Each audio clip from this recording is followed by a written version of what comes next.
ఏ తెల్లని పాలధారలల్ల పల్లె తెల్లారుతుంటదిరా గుళ్ళోని గంటలు కాడెట్ల మెడలోన జంటగా మోగుతూ ఉంటాయిరా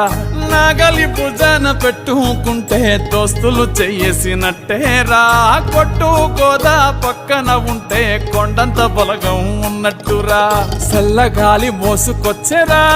సేను సిలకల ముచ్చట్లు దారి పొడుగు చెట్ల కొమ్మలా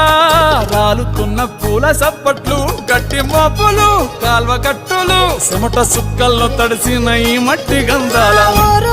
పల్లెటూరు దీని తీరే అమ్మ తీరు రంగులోన దాసి పెట్టి కొడుకుకిచ్చే